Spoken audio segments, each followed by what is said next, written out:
हर खबर को सबसे पहले देखने के लिए हमारे चैनल पार्लियामेंट्री बिजनेस को सब्सक्राइब करें, सभी वीडियोस को लाइक और शेयर करें और सभी ताज़ा अपडेट्स पाने के लिए बेल आइकन बटन दबाना बिल्कुल ना भूलें।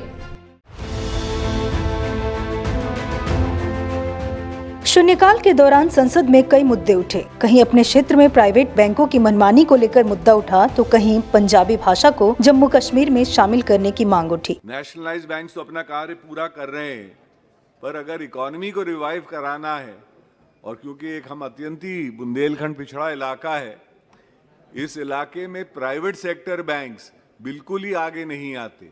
अध्यक्ष महोदय जी, इनके साथ मेरी विशेष रूप से कंप्लेंट ये है कि अगर इनको दिशा की मीटिंग में बुला के भी इनसे अक्सर पूछा जाता है कि आपका क्या रेशियो है डिपॉजिट टू लोन्स का, तो अध्यक्ष महोदय जी ना मीटिंग में आते हैं और इतनी बुरी हालत है कि किसी भी प्राइवेट सेक्टर बैंक का आंकड़ा अगर मांग के देखा जाए तो 20 से 25% ही डिपॉजिट का यहाँ पे इन्होंने लोन दिया है।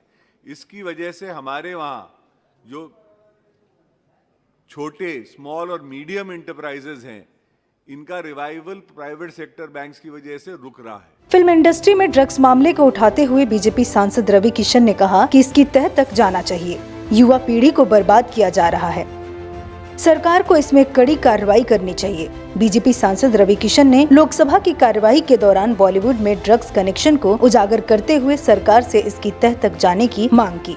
उन्होंने कहा कि पाकिस्तान और चीन से ड्रग्स की तस्करी हो रही है, जो हमारे देश की युवा पीढ़ी को बर्बाद कर रही है। सरकार को इसमें कड़ी कार्रवाई करनी चाहिए। रवि किशन ने कहा कि ये ड्रग्स पंजाब और नेपाल के रास्ते भारत आ रही है और फिल्म इंडस्ट्री तक पहुँचाई जा रही है। ये हमारे देश की युवा पीढ़ी को बर्बाद करने की कोशिश है। प्रकार की गतिविधियां हमारी इंडस्ट्री के द्वारा भी, जहां पे स्टारों को देखा जाता है, उनको रोल मॉडल माना जाता है, तो मैं आपके माध्यम से केंद्र सरकार से आग्रह करता हूं, अपनी सरकार से, जो हिसाब से आज हम लोग एकदम इनको चारों तरफ पकड़ रहे हैं, तो ये सख्त कार्रवाई की जाए, दोषियों को जल्द पकड़ा जाए, उन्हें उचित सजा दी जाए तथा पड़ोसी देशों की जो साजिश है युवा पीढ़ी को बर्बाद करने की, उस पर रोक लगाई जाए। महोदय, धन्यवाद। वही कांग्रेस सांसद अधीर रंजन चौधरी ने चीन का मुद्दा उठाने की कोशिश की।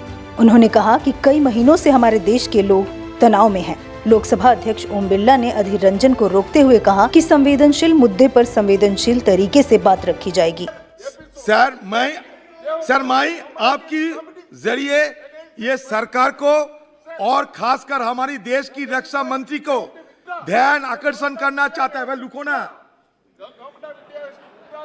ध्यान आकर्षण करना चाहते हैं कि कई महीनों से सारे हिंदुस्तान के लोग भारी तनाव में हैं, क्योंकि हमारे सीमा में चीन और बिजनेस एडवाइजरी कमेटी मीटिंग होगी जब सर एक मिनट